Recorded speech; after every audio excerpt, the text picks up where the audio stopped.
Yeah, so the greetings from a bank, which is kind of an institution that some claim that it will be killed by blockchain. And I'm here to tell that that is not true. So this is about how we see blockchains and or more precisely distributed ledgers and this crypto stuff in banks. Okay, but let's start with the hype. The blockchain is big. It's really big.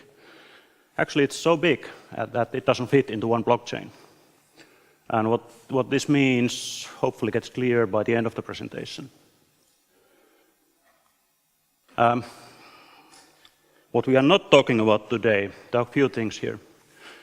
First of all, although we are talking about identities quite a bit, we are not talking about the identity of Satoshi or his widow, which is the Nancy Nakamoto, who has a Twitter account. She claims to be widow of Satoshi Nakamoto, and she is searching for some keys, private keys. Poor widow, literally. And we are not talking about single blockchain technology as the enabler of everything. Actually, we are not talking about too much of blockchains in any way.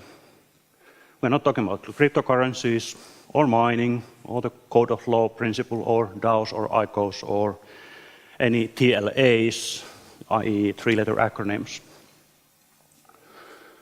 So we have pretty tight hype filter here.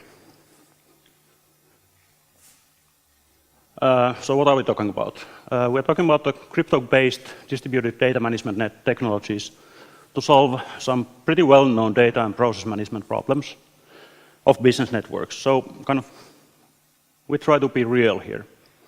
And of course, we feel a little bit sorry for Nancy, about her losses.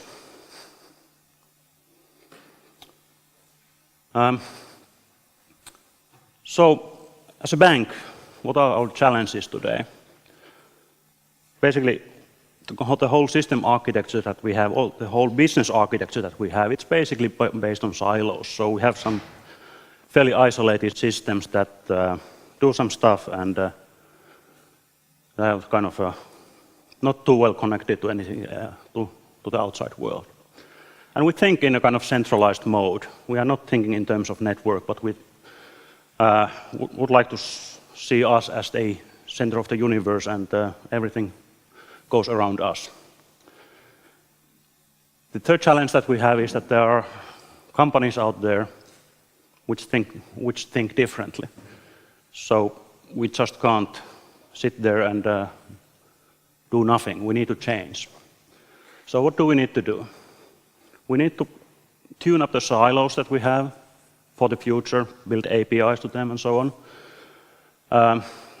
We need to adopt the idea of decentralization. We are part of networks. Business is about networks, and we are part of those networks. Or we have to be, much more than what we are today. And I think the most important thing that we need to change is that we need to innovate as an industry to automate business processes for our customers. So it's not enough if we innovate, if we try to digitalize ourselves, but we need to also work together with our competitors and other financial institutions to make the whole business, the whole industry digitalize.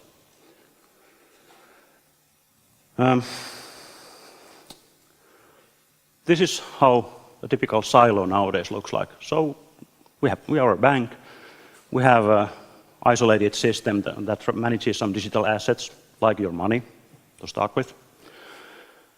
And inside those silos, there are actually two things that are the topic of today. First of all, we have the identity data there. We have lots of information about our customers, including how much money they have, and who they are, and so on.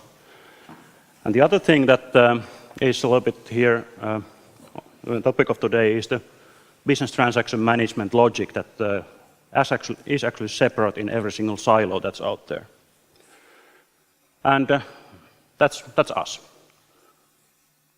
Our competitor looks exactly the same.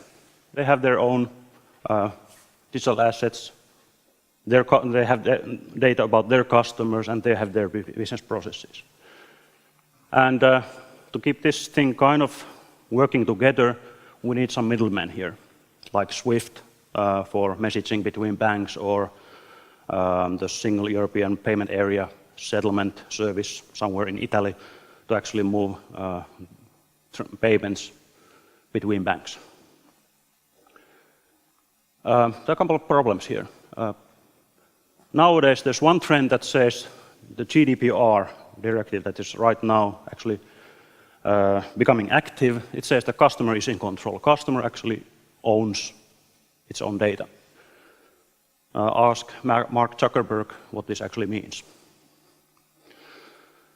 The other trend is that business goes to networks more and more, and the blockchains actually are accelerating this in a huge way. So we need to react to these trends. So there's a disruption. And what the disruption essentially is, it's actually it's all about digitalizing contracts. Everything that happens in the economy, almost everything, it's based on contracts. If I buy something, if I order something, that's a contract. If I get an invoice, that invoice is a contract. If I get a loan, that's a contract, and so on. Even money is a contract. So it's all about digitalizing these contracts. And what is actually a contract? It has two parts, two important components.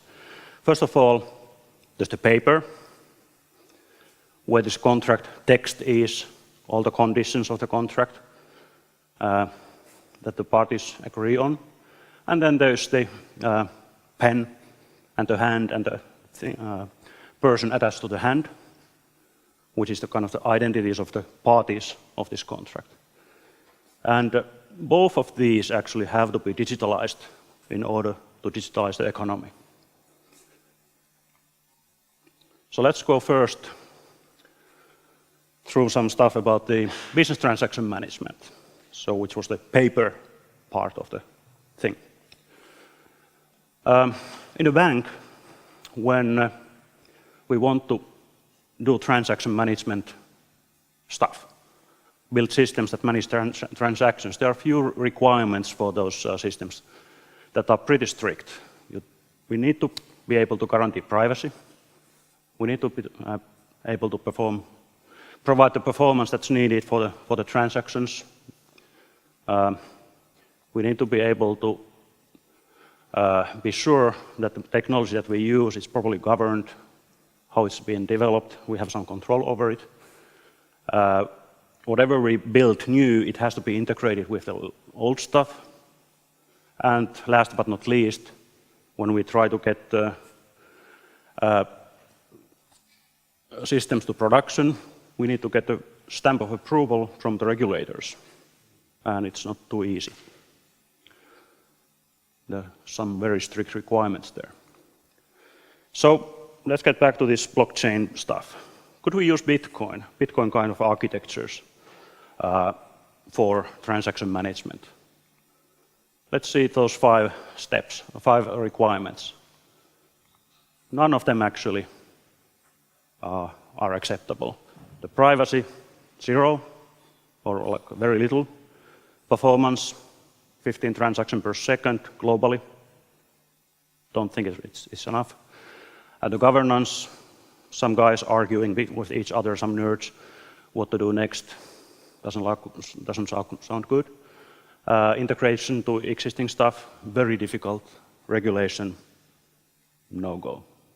So that doesn't work. Okay, can we use Ethereum, kind of a typical blockchain platform in a bank? No. The privacy issues are still there. The performance issues are still there. It might be possible to get the governance, integration, and regulation right, but I wouldn't bet on it. So what actually this thought exercise was done by some people I think 3 years ago, who decided that they set up a company who actually creates a distributed ledger technology that actually fits for banks. And it's called Corda. So if you want to read more, the Corda.net website actually tells pretty well what they do and how they do it. There's lots of things to learn about this stuff there. And it's a technology that is very heavily inspired by Bitcoin and blockchain, although it doesn't have any cryptocurrency, nor does it store data in a blockchain. But it's without Bitcoin innovation, Corda wouldn't have happened. And because it was designed for banks, we actually can now be happy with their design from all these 5 different aspects. How does the Corda actually work? There are 4, this is kind of a puzzle of 4 different pieces which they put together, and it's quite interesting how they have done it. First of all, the Corda is a distributed ledger, so from each data item that you have in the network, you have copies in multiple places. Not everywhere, but at least in those places that are parties to the transaction. And the Corda is actually able to manage contract data, like every blockchain, but also Corda it's about managing contract data. So the contract has 2 or more parties. If I buy something, if I order something, I propose a transaction, and then I send that proposal to the seller who validates. If I propose that I would like to buy 10,000 cell phones, the seller checks its warehouse and says that, okay, I have 10,000 cell phones here, I can accept this order. And once the transaction has been validated by its parties, then it goes to a notary that basically checks that everything technically is okay. Nobody has tried to kind of do, for instance, double spending here or something like that. And then the notary approves the transaction. So this is how the distribution works. The contract is circulated between the participants, and then it's approved by the notary. Corda is also like any blockchain. It's 100% crypto-based. So whatever you do, you always have a signature in the transactions that you do. So there's no changes in the data without somebody's signature.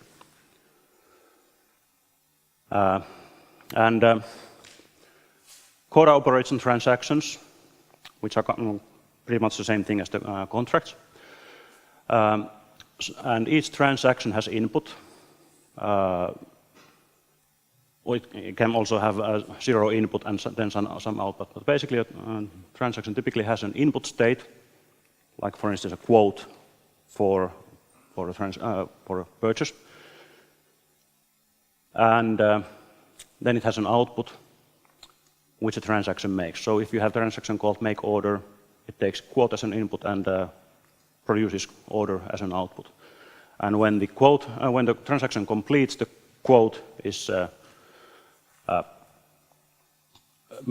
marked spent, so you can't use it another time. So that's how you prevent double spend. And when you execute the transaction, you get the signatures to it. Okay. The next thing that's very essential in Corda-style ledgers is the way how they do value over IP. This is kind of the value transfer protocol that is in every blockchain, and this is how it's done in Corda. So, create order. Sorry, wrong button. So, create order takes quote as an input, and it produces order as an output. This order state object can be used as a input to the deliver order transaction, which produces an invoice. An invoice can act as a input to financing transaction, which creates a financing contract as a output. So this is how you chain things in the ledger. And this is actually exactly how the real world works. And this is very important, that now we have a technology that allows to create similar chains of transactions that happen in the real world. And if you try to do something like this in the current silo world, it's like 100 times more laborious. The next part is then the smart contract, which basically is just the fact that every single transaction has built in the rules that have to be met when the transaction is executed. So it's all programmable. Okay. So where do we use this stuff now? We have a couple of projects ongoing that we have published already, that we are in. We use Coda in both of those. The first one is, this is a Finnish kind of domestic exercise. Early next year, all shares of new apartment companies are going to be digital. The law says so. So we have a situation here where fully paper-based process of selling an apartment, it goes fully digital. And the current players in this market, we got together that, okay, what should we do? How do we sell apartments? How do we finance apartments next year when there's no paper? The trade processes, when you sell an apartment, they can actually be fairly complex. The logic is not trivial. And they can have quite a few participants. Typically, there are like 6 different participants in a process of selling an apartment. So this doesn't sound like an easy exercise. But we started doing it anyway, because we have to. We have to have something next year. So what we did is that we got together with some competitors and authorities who are part of this process to design these digital transaction flows for this new ecosystem together. And we had had a company, a third-party company, in this case called Tomorrow Labs, who implemented these flows using this Coda network. And now that we have the flows implemented, integrate the backend systems that we already have with these new flows, and now we have a new trading network for selling and buying apartments. How this looks like, so we have this round table here where we designed these trade execution flows.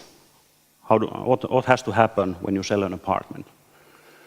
The participants in this prototype phase, we were 4 different parties. OP, Nordea, National Land Registry, Maanmittauslaitos, and then tax authorities. In this prototype that we made, we had separate blockchain or Coda node for each of these. And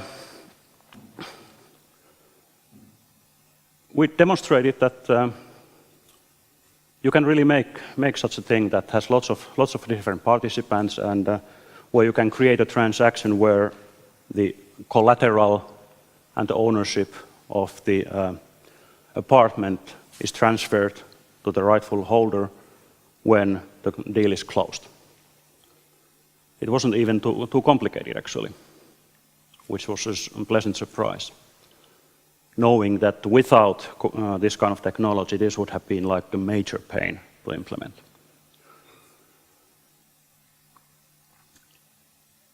And there's an article about this in Helsingin Sanomat, and there's also a brief video available about how this works. So go and look at that. Yeah, of course, we have those backend systems there that we then integrate, collateral systems of the banks, loan systems, then apartment registry, the tax systems, they all are integrated to these Coda nodes. Then there's another exercise that's ongoing as well about global trade finance. This sounds fairly complicated, and believe me, it is. So this is about financing invoices when you buy and sell stuff in a global trade. And this is also an area that's today quite extensively paper-based, and it's also going quite quickly fully digital. So we need to once again design manual processes again to be fully automated processes. Otherwise, this looks like the same similar problem. Lots of participants, very complex business logic, and also the approach is the same. We get together, design the new digital flows, and then we implement it. So here we have a typical financing process of an invoice. It has at least six participants: buyer, seller, financing, the payment settlement services, logistics services, insurance services, and so on, for every single invoice that we finance. So quite complicated. And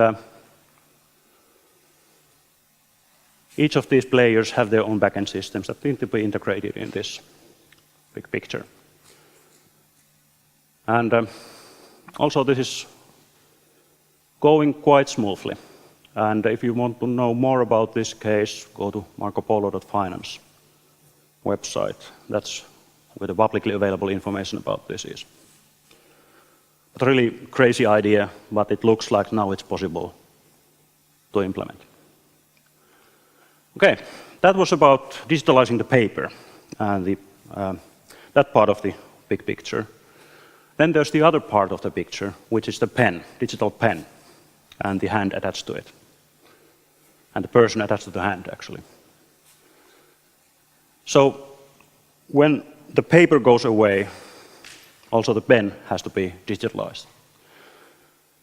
So we need decentralized digital identities for, first of all, signing the transactions that we execute, and also for managing the data that is produced by those transactions, and that's owned by the participants of this transaction. So for key management and data management, we need a solution now, which has to be different from what's being done so far. But this is actually fairly challenging exercise because none of the models that have been in use until now, they don't really work. The ID can't be owned by anybody else but the individual itself. So bank IDs, well, they're a good start, but still you should be able to have your ID without being a customer of a bank. The individual must be able to fully control the use of the ID and the use of the data related to the ID.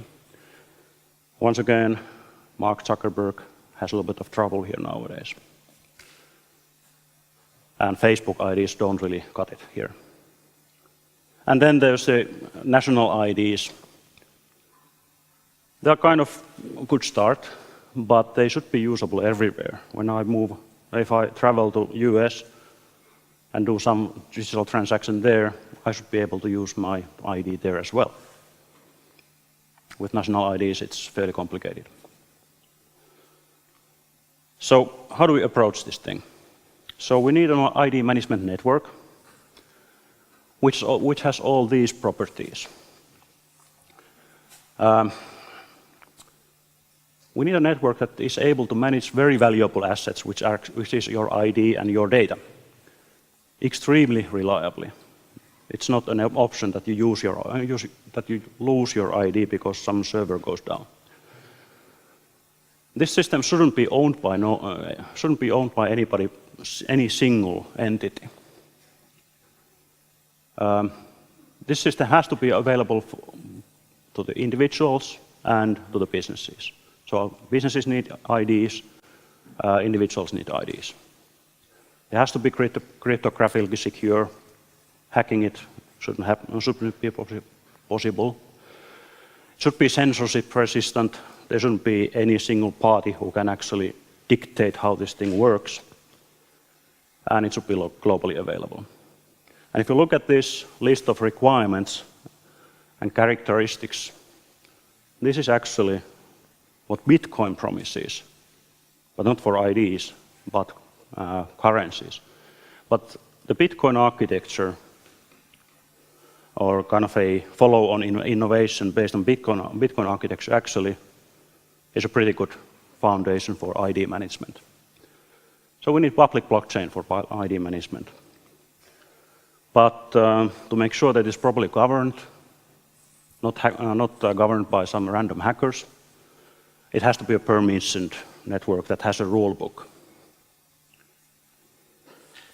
And so there's a technology out there. There are few kind of alternative solutions for self-sovereign identity management.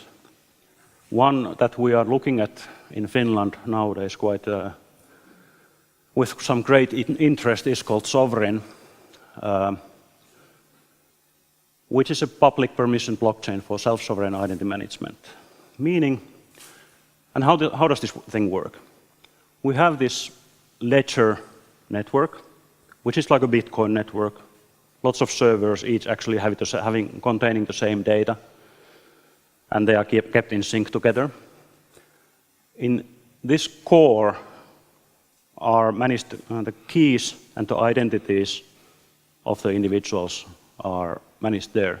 But there's no personal data in this network. There's only a pointer from the ID to this outer layer, which is kind of a off-ledger data management services that actually manage your own data. So ID is managed in a blockchain, and all the personal data is managed off-chain. So how does the self-sovereign identity look like? So on the ledger side, as I mentioned, we have the keys and the identifiers and quite a lot of some other stuff. Then we have the person's identity, which contains things like the identifiers and keys. Actually, a single person can have different identifiers for different purposes. For banking, you can have one ID. For shopping, you can have another one. And to participate vauva.fi chat discussion forum, you can have a third one. So you have different IDs for different purposes. Then you can have claims about yourself. And claims basically are facts that you tell about yourself, like I'm over 18 years old. And the claims, typically, they are verifiable claims. And different other parties in the network can attest those claims for you. So the government can tell that I actually am over 18 years old.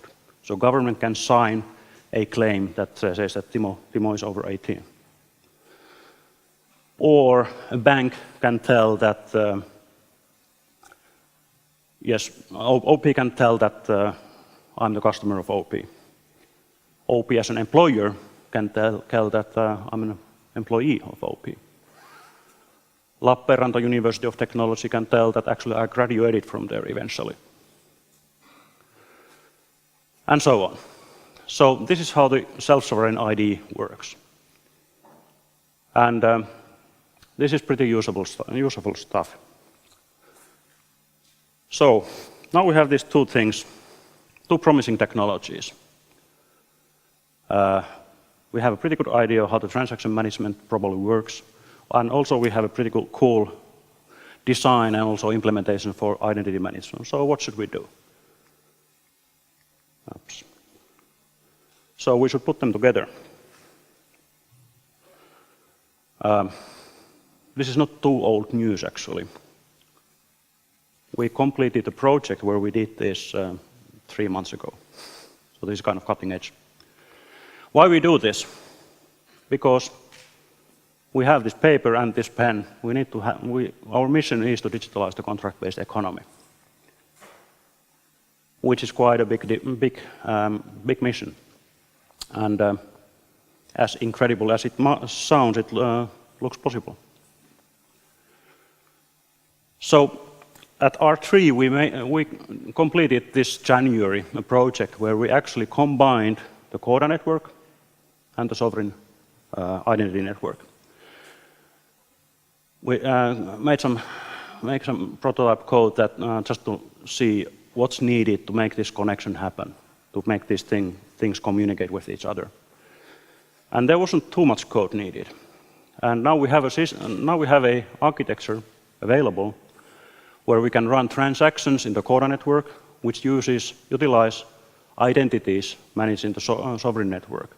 And whatever data is produced in the Coda network, it can be managed in the sovereign network. So it's pretty good. And really cutting edge. And since January, or actually a little bit earlier even, we participated in a project in Finland called TrustNet. This is Tekes-funded research project about self-sovereign identity management and my data, which is the data of these self-sovereign identities. There's some universities doing research. Tampere University of Technology is leading it. And then there are some companies, including OP, who build pilots using this technology. And this project actually has pretty good support from the authorities like Liikenne- and Viestintäministeriö, whatever it is in English. So we actually are building a prototype with some other companies and authorities, see the familiar pattern here, about an idea that combines the sovereign ID management and the Coda transaction management together, so that the Coda can utilize the sovereign IDs and the sovereign can manage the data created by Coda processes. Can't yet tell what are the first results, but I would say in a month or two you will hear about this project. So that was it. Some recap here. So we have a silo with identity data in it and business transactions in it. And what we need to do, we need to put the silo on diet, or not at least make it bigger, preferably make it leaner. We need to learn to manage customers' data as customers' data, not as customer data in the network. And we need to be able to create business transaction logic in the network, not in the silo. And the other banks need to do the same.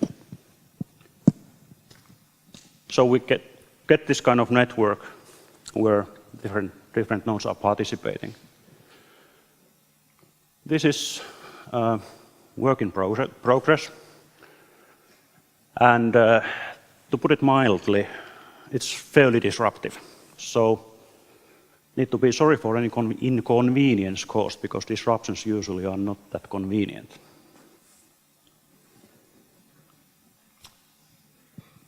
That's about it. Any questions? Thank you, Timo. This was even more complete, even more detailed than the presentation I saw and liked so much. Now we have time for a couple of questions. Who is the lucky one? Okay, while you are thinking of questions. I have one. If you compare your project, which is very impressive, to project that very large international banks have with this kind of the same problem, where are they? The other ones? Yeah. I don't think they're doing the same things. Not at all? The majority of the blockchain projects, they are working on the payment kind of things and wholesale banking kind of things. We didn't start from there. So we are doing things a little bit differently here. Okay. How do you think the situation will be in 3 years? I guess we'll be then working on more on the payment side, and they will be working more on this kind of stuff. So this probably, of course, what they do and what we do, everybody in the end will be doing the same things. Combining this. So how about the Corda? How much international banks are really using it, and how much it is still kind of project and There's there are no production systems yet anywhere. The Corda platform, the development of it has been ongoing like 1.5 years. And it's pretty far, knowing that it's such a young technology. The design there is so good that it has been rapid development. But I would say at the end of this year, early next year, we start seeing production systems. In the R3 consortium, there are like 80, 90 banks globally. We are one of them. And it looks like today it's the only game in town in terms of transaction management for banks. The other ones have not been able to show that they can deliver everything that's needed. Okay. But of course, I would be happy to see some competition, because that's how you get the best results. You have alternative technologies that you can choose from different sources and for different purposes. But I would say that in the coming years, that's probably happening, that somebody makes even better solution than Corda, or at least a competing solution for some purposes. Okay, thank you. Now, any questions there?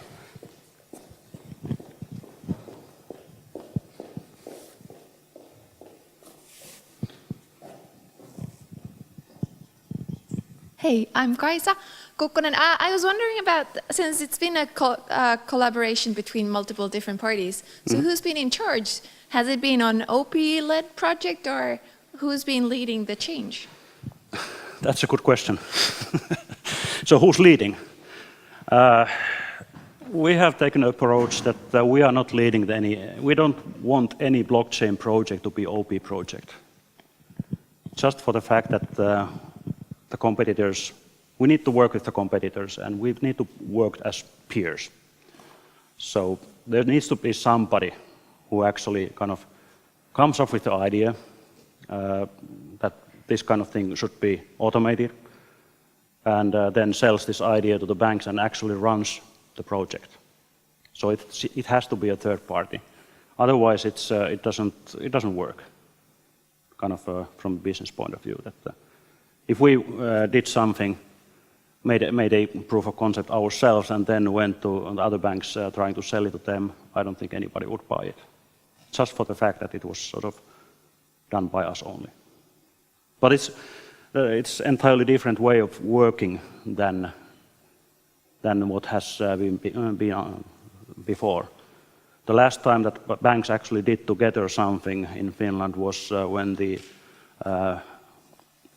ATM network was set up, Automatia. So it has been some time. Thank you. Actually, also, I noticed that I couldn't remember the last time I saw that the banks have been collaborating. Yep. Yeah. Any other questions? Yeah, it's a new, interesting idea. Excellent. One question? No questions, then there is one. Right. Oskar Nieminen. Thank you, Timo, for the great presentation. One question. I was wondering about this whole thing and my data as well. So this all sounds rather complicated, and we're all university students, and of course it's a complicated issue for us as well. So how do you see, is it viable for the large public to use the network? Can it be dumbed down enough how you understand your own privacy and so on to be viable? You can hide all the complexity from there. And really what's important for the individual is that it's easy to make things work so that the people really know that they are in control of their own data. So that all these GDPR requirements and this difficult stuff gets done. So it is quite complicated concept, or it's actually not complicated but different. But the end user doesn't need to know too much about it. Of course, there needs to be a way for the individuals to actually manage their keys, so that if you lose your keys, you need to have a mechanism how you get them back, for instance, and that kind of things. But there are little details. But in general, I think this self-sovereign identity management and this my data way of managing individuals' data, it's the right way, especially if you now compare it to the Facebook way, where your data actually is their sellable asset, which is wrong.